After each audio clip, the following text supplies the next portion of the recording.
Монгол улс геополитикийн чухал тоглогч болох боломж байна.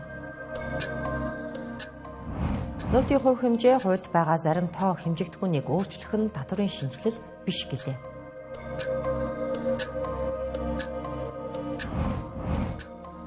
Өнөөдөр улсын хурал хэлэлцэх асуудалгүй 15 минут хуралдлаа.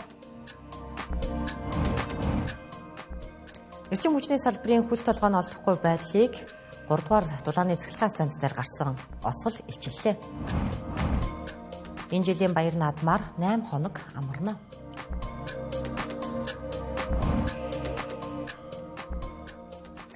Оройн төргийн үзэгчтэй нийслэл Улаанбаатар хотод оройн 7 цаг 10 минут болсон байна. Мэдээгээ эхлүүлж байна.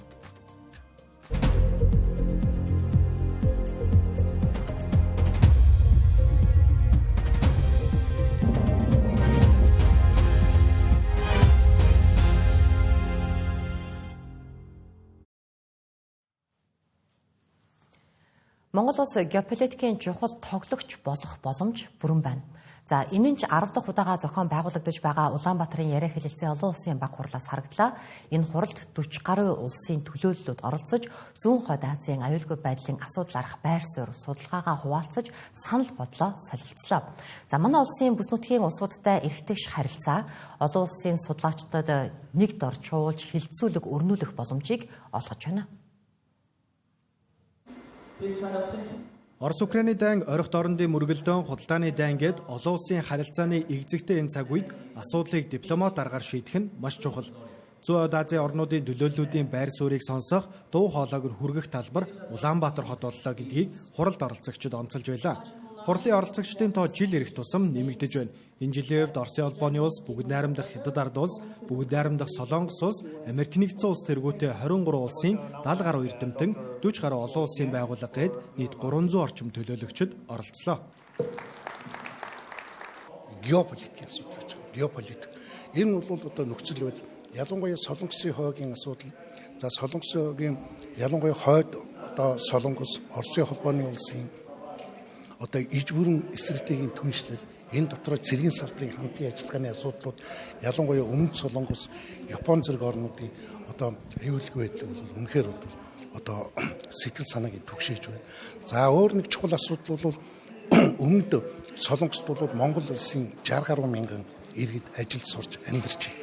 За энэ маань бол өөрөөр хэлбэл юу вэ гэхээр хэрвээ энэ Солонгосын хойг байдал эцэстээ ноцтой одоо хурцдах тохиолдолд энэ бол Монгол улсын эрх шиг хөндөж байгаа.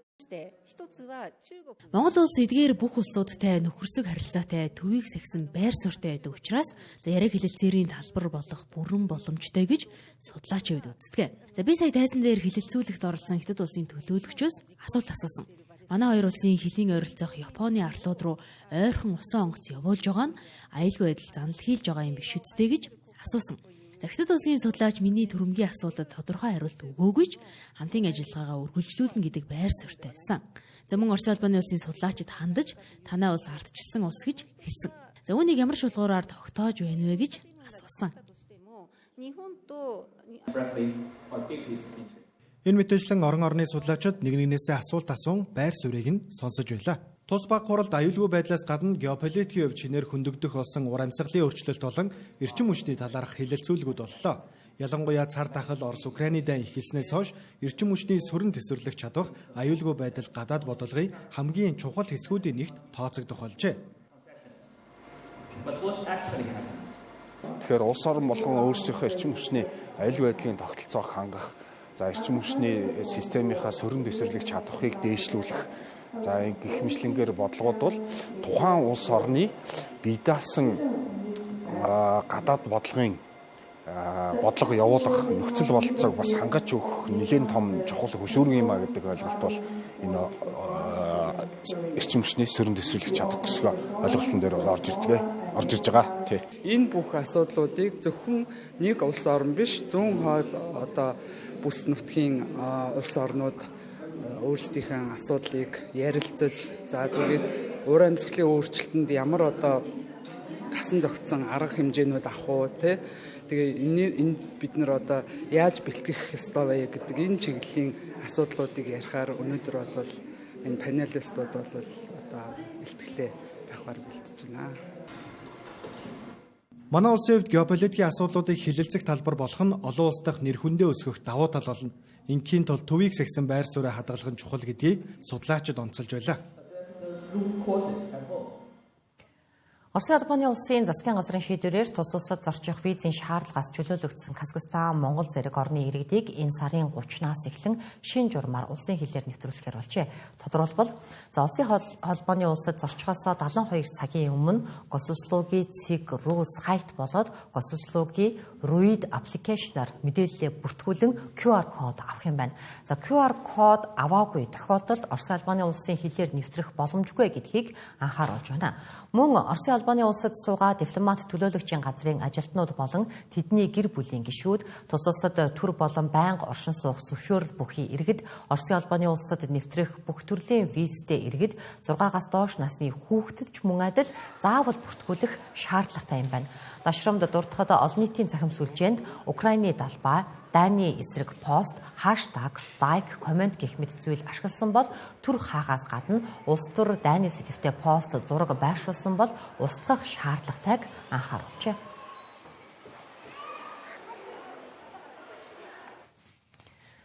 Монголчуудын нүдэ ширхтэл хүлээсэн татварын багц хуулийн төсөл хаврын чуулган завсарлах төгсөн хамтарсан засгийн газар огцорхон тодорхой болсон энэ үед улсын хурал руу орж ирэх гэж байна.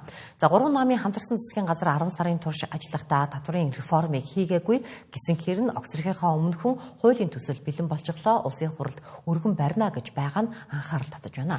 Улсын хурлын гишүүдийн зүгээс ч татварын багц хуулийн төслийг реформ хийх хэмжээнд боловсруулагдсан гэдэгт эргэлзэж байна.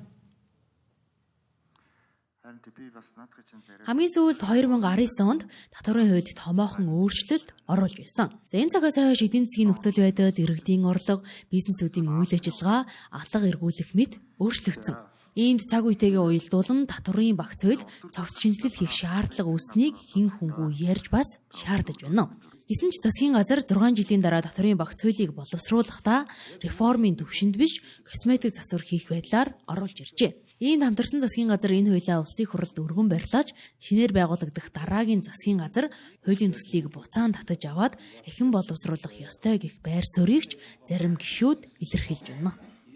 Ганц 2, 3, 4 төдий зүйлийг нэг өөрчлөх төдий биш, цогцоор нь тухайн одоо зах зээл дээр ажиллаж байгаа аж ахуйн нэгжүүд, компаниуд, корпорациуд иргэдэд дорвитой одоо түлхэлт, сайн түлхэлт, дорвитой ийм мэдрэмж хүчтэй одоо үйл ажиллагаагаа эрс хөнгөвчлөх, эрс одоо ашиг орлого нь нэмэгдэх үйс татварын дарамт ачаал нь эрс буурах үйс ийм шинжилэх хэвээр. Нэргсэн хойны хашгирав гихчээр тэгээ нэгэнт огцорчоод одоо бас ямар бодлого дэвшүүлээд байгааг нь сайн ойлгоогүй л дээ. Гэхдээ ерөнхийдөө шинэ одоо засгийн газар ерөнхий сайд бол нөгөө тангууд улс мөхөөгүй гэдгийг өглөө болгон сана гэдэг шиг нөгөө татварын ачаалал, үнийн өсөлт, авилах хэл хахуул, урд чи хിവэрэ байгаа, ядуурл хിവэрэ байгаа гэдгийг ямар ч санах хэрэгтэй. Тэр чиглэл рүү л үйл ажиллагаа явуулах хэрэгтэй. Хин одоо ямар хүн ерөнхий сайд байхаас үл хамааран Монгол улсын ард иргэдэд хэрэгтэй, аж ахуйн нэгжид хэрэгтэй энэ хуулийн төслийг хэрэгжүүлэх хэрэгтэй. Ингээ ороод ирсэн хуулийн төслийг улсын хурал хилцэн батлах эрх нь улсын хуралд байгаа шүү дээ. Тийм учраас энийг одоо улсын хурал буцааж болно, тийм сайжруулан өөрчлөлт хийж болно. Засгийн газрын боловсруулсан хуулийн төсөлд 500 мянган төгрөг хүртэлх иргэдийн худалдаа авалтын нөөтийг 100% буцаан олгох, мөн хөдөлмөр эрхэлж байгаа иргэдийн сарын 800 мянган төгрөг хүртэлх орлогыг 100% хөнгөлөх зэрэг заалтуудыг тусгажээ.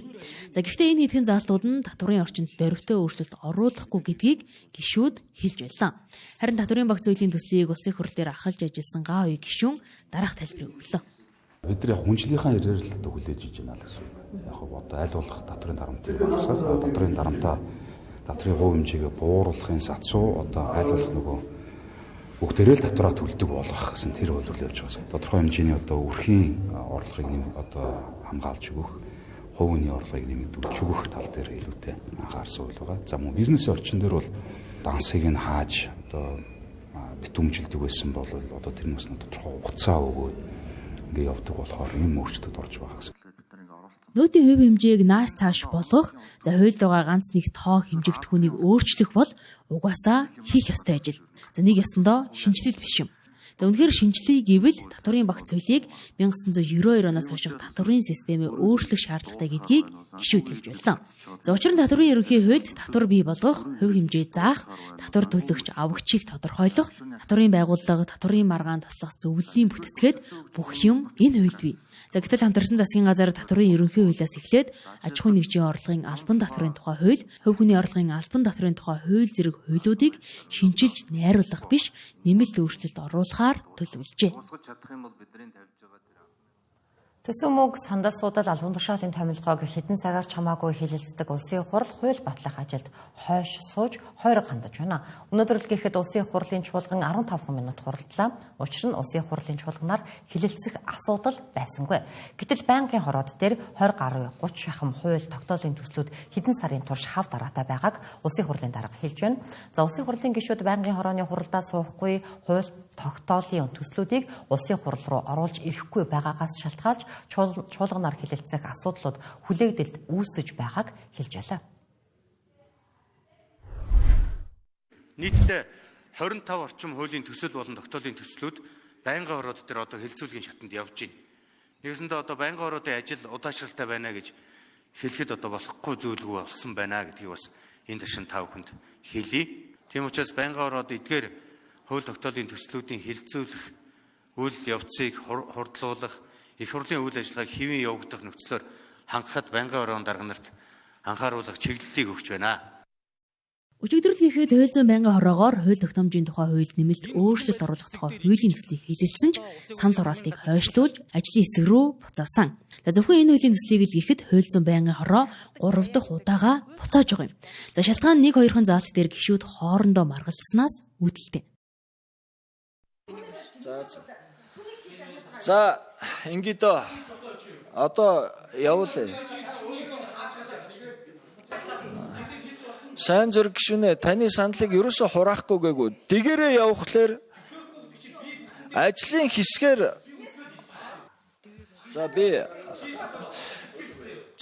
ингээ баасан зэрэг гишүүнэ, одоо болцгоо та нар. Байнгын хорооны хорл ийм байдлаар явахгүй. Би ажлын хэсгийн дарагт үүрэг өгье. Би өөрийнхөө эрх мэдлийн хүрээнд өнөөдөр энэ хоролтооныг зогсоолоо. Парламентын босгод авж байгаа хуулийн төслүүд нь хүний эрхийн зөрчилтэй эсийг урьдчилан хянаж, хууль санаачлагчид нь буцаадаг байх тухай энэ хуулийн төсөл тусгасан. Ийм чухал хуулийн төсөл ингэж удаан хүлээгдэх ёсгүйг хууль зүйн байнгын хорооны дарагч, улсын хурлын дарагч хэлж байлаа.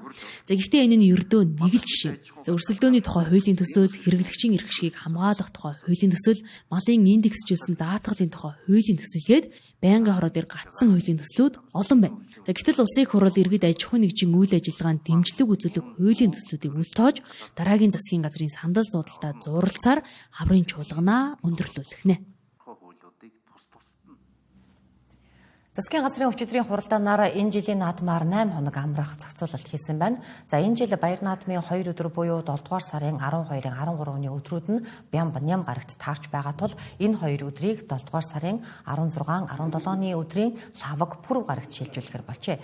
За ингэснээр наадмын амралт 7 дугаар сарын 10-наас эхэлж 17-ны өдрийг дуустал 8 хоног үргэлжлэн үндэсний баяр наадмыг өргөн дэлгэр тэмдэглэж, дотоодын ажил жуулчлалыг дэмжиж, ажилтны ажил амьдралын тэнцвэрийг хангахтай холбогдуулан үндэсний баяр наадмын амралтын өдрүүдэд зохицуулалт хийх талаар иргэдээс ирүүлсэн санал хүсэлтэд үндэслэн ийм шийдвэр гаргасан гэлээ. Нийтээр тэмдэглэх баярын болон тэмдэглэлт өдрүүдийн тухай хууль, за мөн хөдөлмөрийн тухай хуульд үндэсний их баяр наадам ардын хувьсгалын ойн баяр жил бүрийн 7 дугаар сарын 10-наас 15-ны өдөр гэж зааж, эдгээр өдөр нийтээр амрахаар хуульчилсан байдаг юм а.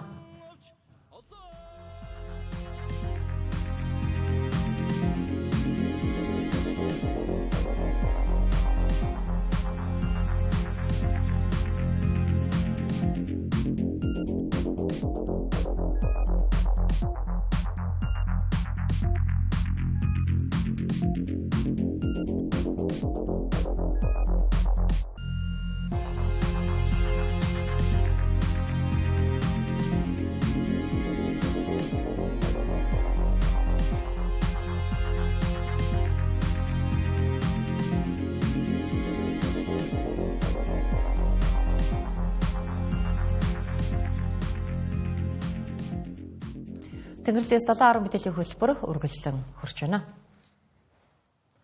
За Улаанбаатар хот 500 сая Америк долларын бонд босгож эм мөнгөөрөө сэлб дэд төвийн бүтээн байгуулалтыг хийж ойр орчмыг нь орон сууцчлуулахар болсон. Гэтэл энэ бүтээн байгуулалтанд дотоодын аж ахуйн нэгжүүд шалгарах боломжгүй өндөр шалгуурыг тавьжээ. Улмаар 2 хятад компани энэхүү тендерт шалгарч чад байгаа юм а. Үүнийг барилгын компаниуд эсэргүүцэж үндэсний аж ахуйн нэгжүүдэд дэмжиж ажиллахыг хотын дарга Нямбатараас хүслээ. Нэг барилга 16 тэрбум гэж байгаа. 10 барилгыг нийлүүлээд нэг багцуулгаад 160 тэрбумгээд зарлах бүрэн боломж Нямбатарт байсан. Гэтэл Нямбатар 370 тэрбумаар яаж багцлав? Анхны өгөглөө өндөр тавьчихсан байхгүй. Тэгэхээр анхны алдаа тэр байхгүй. Нэг давуу тал нь өнөөдөр их хурлын гишүүд гарч ирж байна. 20 гаруй их хурлын гишүүд бидний энэ сууж байгаа хугацаанд гарч ирж дэмжиж байгаагаа биднээс илэрхийлж одоо гарын үс зурцсан байгаа. Бодит байдлаар хараад өнөөдөр үндэсний компаниудаа дэмжиж явъя гэвэл за бид нар яг эдгээр зарлах юм бол манай үндэсний компаниуд орох боломжтой юм байна. Тэ энэ эдэн төгрөгөөр энийг задлаад ингээд зарлах юм бол боломжтой юм байна. Ингээд зарлах юм бол үндэсний компаниуд орох боломжгүй юм байна.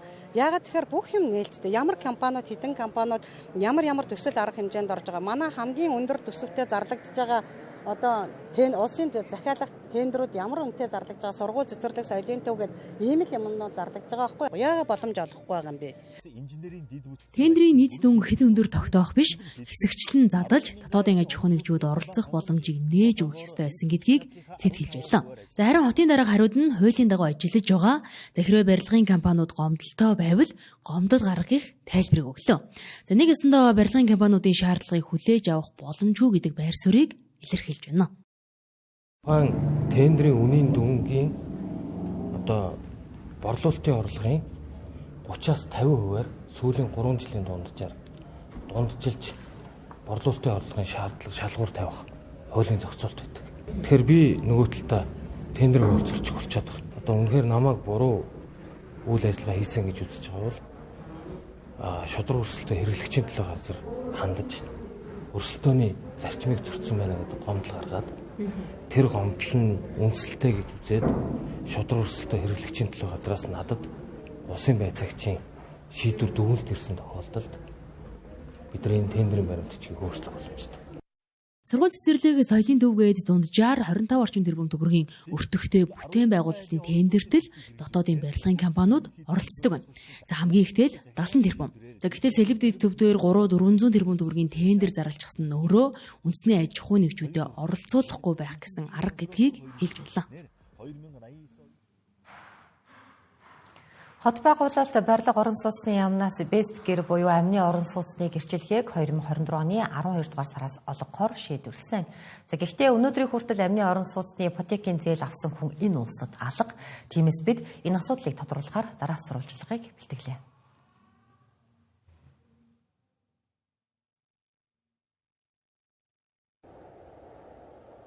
Дэлхий дээр ногоон барилга гэдэг асар өндөр стандарттай өндөр үнээрч бүтдэг. Харин манай улс өөрийн улсдаа зориулж хямд төсвөр амны орон сууцны шинэ стандартыг баталсан. Энэ бол Best Gear. Best Gear бол гадаа бие засахгүй, галлахгүй буюу эрчим хүчний хэмнэлттэй амны орон сууц юм. Орчин тойрондоо бохирдол багтай амьдрахыг хүсэж байгаа гэр хорооллын иргэд энэ хэлбэршүүлсэн стандартаар амны орон сууцаа бариул ипотекийн зээл авч болох нэ. Амны орон сууцны ипотекийн зээл олгохтой холбоотой бол манайх ногоон барилгын үнэлгээний систем одоо Best Gear гэдэг үнэлгээний аргачлалыг бол боловсруулж баталсан. За энэтэй холбогдуулаад энэ сургууль зохион байгуулах журам гээд за тэгээд аудитор бэлдэх одоо үйл ажиллагааны журам гээд батлаад сая бас энэ сард бид нэр Монгол улсад одоо анх удаа одоо амны орон сууцнд одоо барилгын одоо ногоон барилгын аудитор хийх аудиторуудыг бас бэлтгэж төгсөглөө. За ингэснээр энэ ямар ачаатай холбогдолтой юм гэхэлэр тухайн одоо амны орон сууцнд ипотекийн зээл олгоход үндсэн нэг шалгуур байж байгаа тийм. Тухайн одоо таны төсөл маань эрчим хүчний эмнэлцтэй, за байгаль орчинд ээлтэй, за ногоон барилгын үнэлгээний тийм системийн Best Gear үнэлгээний системийн аргачлалд одоо хамрагдсан байна уу, шаардлагыг хангаж байна уу гэдгийг үнэлэх мэрэгчлэлгүүдийг бэлтгэсэн гэсэн үг. Эдгээр мэрэгчлэлүүд маань бол эдгээр анхны мэрэгчлэлүүд бэлтгэдээд цаашаа 2 дугаар 3 дугаар үе шатны аудиторууд бэлтгэн. Амны орон сууцнд зээл ипотекийн зээл холгохын одоо нэг шалгуур нь болох болов гэж харж байгаа. Цаашлаад бол энэ ногоон одоо дэлхийн нийтээр бол энэ ногоон зээл гэдэг зүйл рүү илүү анхаардаг болсон. Тийм учраас тухайн одоо энэ одоо ногоон барилгын үнэлгээний одоо шаардлага хангасан амны сууц барьснараа тухайн төсөл дээрээ өөрийнхөө байшин дээрээ зээл авах боломжууд нь нэгэд маш олон их усрүүдээс бий болох энэ нөхцөлийг бүрдүүлж байгаа. Банк гэрчилгээ авах нь бол шинэ барилгаас гадна хуучин барилгатаараас боломжтой гэсэн үг. Энэ маань өөрөө юу хэлж ийм гэхээр мэдээж дөнгөж эхлээд төлөвлөөд барих байгаа зорилт тохиолдолд бол бүх одоо энэ тавигдж байгаа шалгууруудыг нэлээд сайн хангаад нөгөө зэрэглэлийн тий одоо бүх шалгуурыг бүрэн хангацсан юм одоо урт этлэгээ урттай тий одоо тогтой тухтай юм ногоон байшингаа барих боломжтой. Энэ арай хялбархан шатлалаар явж ирнэ. Хуучин байшингаа бас мөн одоо ногоон шалгууруудаас хангаад ногоон байшингаа одоо ногоонлоо төхүүлж болно гэсэн үг байгаа таахгүй. Тэгэхээр бид нар бас бидний зорилго болохоор юугүй гэхээр заавал бүх иргэд хүмүүс одоо шинэ байшин барилга барих биш. Хуучнаа ч гэсэн ингээ сайжруулад ногоон одоо болгоосоо гэдэг зорилгоороо бид нар ногоон байшин дээрээс ногоон гэрчлэгээ гэдэг ийм шалгуурыг гаргаж ирсэн. Энэ маань өөрөө юу хэлж байна гэхээр энийг одоо хэрэв банк санхүүгийн одоо арилжааны банкуд дэмжих юм бол хуучин байшинд сайжруулад одоо бест гэрийн ногоон гэрчлэгээ авсан тохиолдолд бас мөн боломжтой хэлбэрээр ногоон зээлэнд хамруулах тий эсвэл баг хүүтэй ногоон зээлэнд хамруулах гэдэг дээр энэ банкын өөрийнх нь одоо ногоон бүтээгдэхүүн яаж гаргаж ин тэдний бодлогоос хамаарч байгаа. 6 дугаар сарын 9-нд аудиторууд гэрчилгээг авна. Салбарын ам иргэдэд зориулж амны орон сууцны жишг зургийг хүртэл сайттай байршуулжээ. Аудиторуудад байшингийн зургаа үзүүлээд эрчим хүчний хэмнэлттэй бест гэр стандартын дагуу барилга барих гэрчилгээтэй компаниас сонгоод явбал ипотекийн зээлийн нөхцөлийг хангах юм байна. За гэхдээ Монгол банктай одоогоор эхний 1000 байшинд зээл олгох хэлцэл За, иргэдийг цочролд оруулаад байгаа 3 дугаар цахилгаан станцын дэлбэрэлтэд хэн хариуцлага хүлээх вэ? Урьдчилсан байдлаар тоног төхөөрөмжийн ашиглалтын хугацаа, ажиллах орчны аюулгүй байдал алдагдсантай холбоотой гэж станцын үйлдвэрчний эвлэлийнхэн үзэж байгаа юм а. Хүний нөөцийн хувьд дампуурсан, тоног төхөөрөмж аюулгүй ажиллагааны хувьд хоцрогдсон. Нэг ясандаа хүн ажиллах аргагүй газарт хамтрагч маань 8 насаа алдлаа гэж 3 дугаар цахилгаан станцын үйлдвэрчний эвлэлийн дарга хоолой зангируулан ярьлаа. Эрчим хүчний сайд нь миний мэдлэх биш гэж Эрчис Монгол компани нь бид мэдэхгүй гээд эрчим хүчний салбарын хөл толгойн олдохгүй байдлыг энэ удаагийн 3 дугаар цахилгаан станцын осол илчиллээ. Ослыг одоо тийм бүртгэдэг, зөвхөн хин нэгэн буруутныг хайдаг, ажлаас халах, эсвэл цалин мөнгийг хасах, буруутгах ийм байдлаар ярьдаг байсан болохоос биш өнөөдрийн хүртэл яг үндсэн суурь шалтгаан юу юм бэ? Яагаад энд хүмүүс осол гарч байгаа юм? Шинжилэл хэрэгтэй байгаа мó? Эсвэл удирдлагын менежмент нь алдагдсан байгаа мó? Юу хийх ёстой вэ гэдгийг үнэхээр анхаарч ажиллаж байсангүй. Та бүхэн хөдөлмөрийн хуульд заасан эрхээ хэрэгжүүлээд үнэхээр өндөр эрсдэлтэй аюултай орчин байгаа бол ажил үүргээ гүйцэтгэхгүй байхыг уриалж байна. Орчин илгээрээ өвтгөж шүү. Энэ салбарт ажиллах хүн олдохгүй байна. Цалин үс маш хангалтгүй, нийгмийн хамгааллын асуудал баталгаагүй. Дээр нь ажиллах орчин, ажлын нөхцөл аюултай буюу эрсдлийн түвшин өндөртэй байна. Эндээ анхаараач гэдэг асуудлыг бол засагт тавьсан байдаг. Улсаар эрчим хүчний ферм хийн, төлбөрөө нэмнэ гэсэн ч энэ нь ажилчдын цалин болж очоогүй. Засвар үйлчилгээ аюулгүй байдал, эрчим хүчний тасралтгүй байдал зарцуулагдсангүй гэдгийг ажилчид нь засгийн газар огцорч сайдгүй болсон энэ үүлэн чөлөөний үеийг ашиглан ард түмэндээ инхүү шүглүүлээлээ. Харамсалтай дүр зурагтай зэрэгцэн цахилгаан станцын дарганаар унах унаага юулсан тухай мэдээ саяхан ил болсныг үзэгч танд сануулъя. Нийслэлийн зам тээврийн ослын дуудлагын 80 орчим хувийг 2 машин шүргэлдсэн гэх дуудлага эзэлдэг байна. Энэ тохиолдолд цагдаа ослын газар төвжирлээс хамаарч дунджаар 15-аас 40 минутын дараа очдог бол ослын газар хэмжил хийх шаардлагатай мэдээллийг цуглуулахад багадаа 30 минутаас дээш хугацааг зарцуулдаг байна. За үүнээс хүнд төрлийн ослын газарт 2 цаг ажиллах тохиолдолч гардаг байгаа юм а. Тиймээс ийм нөхцөл байдлыг бусдад саад учруулахгүйгээр дроноор шийдэх боломжийн талаар нийслэлийн эрдэм төлөөлөгчдийн хурлын дарга Солонгосын MGIS компани төлөөлөлтөд уулзаж ярилцсан байгаа юм. За тус компани нь бүгд найрамдах Солонгос улсдаа замын хөдөлгөөний аюулгүй байдлын газартай хамтран ажиллаж зам тээврийн ослын газарт дроныг ашигласнаар цаг хугацааг 60-аас 70% хэмнэж байгаа судалгааг бас гаргасан байгаа юм. Дроны үйлдвэрлэл хөгжүүлэлт дэлхийд дахина эрчимтэй хөгжиж Америк, Орос зэрэг орнуудад дроныг зам тээврийн ослын тэр дундаа мөрдөх ажиллагаанд ашиглах болсон.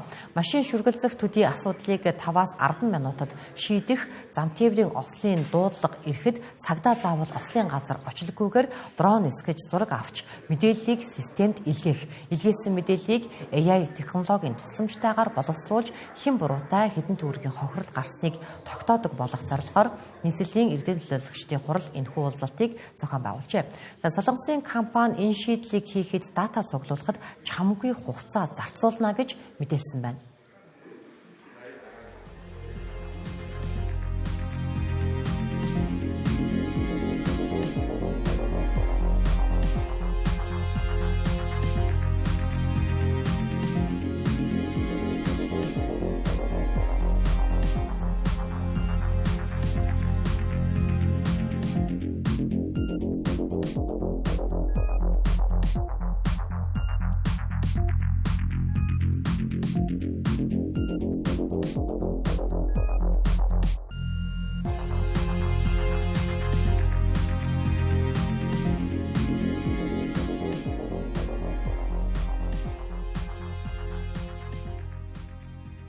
Мэдээ үргэлжилж байна.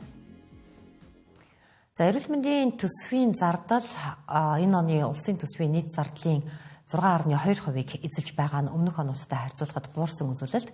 Эрүүл мэндийн байгууллагуудын төсөв санхүүжилт буурснаас болж иргэд эмнэлгийн үйлчилгээ авахд өдрөөс өдөрт хүндрэлтэй байдалд орсоор байгаа юм а.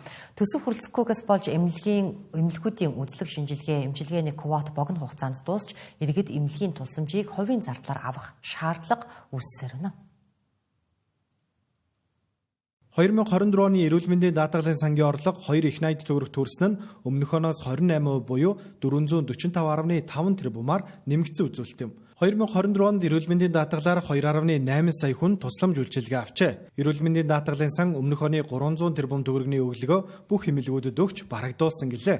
Эрүүл мэндийн даатгалын сан Капитал банкнаас 75.5 тэрбум, Чингис хаан банкнаас 29.6 тэрбум, нийт 105 тэрбум төгрөгийн авлагатай байгаа гэлээ. Эрүүл мэндийн даатгалын сан Арилжааны банкны харилцах дансанд 34.3 тэрбум, Төрийн сангийн харилцах дансанд 20.1 тэрбум, нийт 54.4 тэрбум төгрөгийн мөнгөн үлдэгдэлтэй байна гэлээ. Улсын эмнэлгүүдийн одоо тэр архаг буюу хүлээгдэж болох тусламж үйлчилгээний бууралт нь бол нийт төсөв нь бол өнгөрсөн оныхоос нэг дээдл нь 10% байгаа болов. Тэ? Тэ 10 хамгийн ихтэй 15 байгаа. Тэ тэрнээс илүү одоо тусламж үйлчилгээний буурал байхгүй гэсэн. Хувийн эмнэлэг дээр бол нэг үзүүлж байгаа тусламжаас хамаарат өөр байгаа. 2025 онд эрүүл мэндийн төсвийн төслийг 4.3 их найд төгрөг буюу өмнөх оноос 1.8 их найд төгрөгөөр нэмж төлөвлөсөн. Эмнэлгүүдийн эмчилгээний төсвийг хамгийн ихтэй 15% бууруулсан гэлээ. Гэхдээ эмнэлгүүдийн зүгээс бараг 30% бууруулсан гэж хэвлэлийн хурал зарлаж байсан. Үүний нэг жишээ нь улсын 1-р төв эмнэлэг байна. 2024 онд энэ эмнэлгийн төсөв 80 тэрбум байсан бол энэ онд 65 тэрбум болж буурсан байна. Үүнээс болж энэ оны эхний 6 сарын байдлаар эм ханган нийлүүлэлтийн өр нь 16 тэрбум болсон гэлээ. Эрүүл мэндийн салбарт ирж байгаа санхүүжилт бага байна. Яг манайхтаа одоо ойролцоо юм хөгжилтэй орнууд аль үжийн эрүүл мэндийн дотоодын нийт бүтээгдэхүүнийх нь 4% хүрсэн шүү дээ. Тэгэхэд манайх одоо болтол 4% хүрээгүй байгаа байхгүй. Тэгчээд дэлхийн хэмжээний чанар хүсээд байдаг. Улсын хэмжээнд эмнэлгийн тусламж үйлчилгээний квотын хязгаарлалт улам нэмэгдсээр байна. Энэ нь иргэдийн эмнэлгийн үйлчилгээ авах боломжийг хязгаарлаж байна. Зарим эмнэлгүүдийн квот сарын эхэнд дуусч иргэд хувийн зардлаар үйлчлүүлэх шаардлагатай болж байгаа нь иргэдэд хүндрэл учруулж байна. 25 оны төсөв маань бол ойролцоогоор 300 орчим тэрбум төгрөгөөр нэмэгдсэн. Тэр нэмэгдсэн мөнгөөрөө бид нар өнгөрсөн 3 жилийнхаа өглөө одоо энэ 25 оны 1-р улиралдаа багтаагаад бүрэн барагдуулсан. Эмнэлгүүдэд өглөө одоо 100% өгсөн гэсэн. За тэгэнгүүт тэр 100% өглөө өгчингууд манай энэ жилийн одоо санхүүжүүлэх буюу гэрээлэх мөнгөн дүн маань яг өнгөрсөн оныхоо төсвүүдээр ирж байгаа. Гэтэл манай өнгөрсөн оны гүйцэтгэл бол ойролцоогоор 200 орчим тэрбум төгрөгөөр давсан тий. Тэгэхээр бид нар одоо энэ жилийн гэрээгээ тухайн мөнгөн дүнгээр бууруулж гэрээ байгуулах шаардлага бид нар тулгарсан гэсэн үг. Эрүүл мэндийн төсвийн зардал 2025 оны улсын төсвийн нийт зардлын 6.2%-ийг эзэлж байгаа нь өмнөх онуудтай харьцуулахад буурсан үзүүлэлт юм. Үүнийг дагаад эмнэлгүүдийн төсөв улам буурч нийт эрүүл мэндийн салбарын эм ханган нийлүүлэлтийн өр улам нэмэгдэж 316 тэрбум болсон байна. Мөн иргэдийн эмнэлэг твтэн эмчлүүлэх боломж өдрөөс өдөрт багасж байна. Орон нутгийн зарим эмнэлгүүд санхүүжилтгүйгээс болж хаалгаа барьж байна гэлээ. Тэнгэрлэгээс 7 мэдээллийн хөтөлбөрөөр үзүүлэлээ өргөжлүүлэн дэлхийд дахин төрөнсөн үйл явдлын мэдээллээс онцлон таймилдаг гадаад мэдээг хүргэе.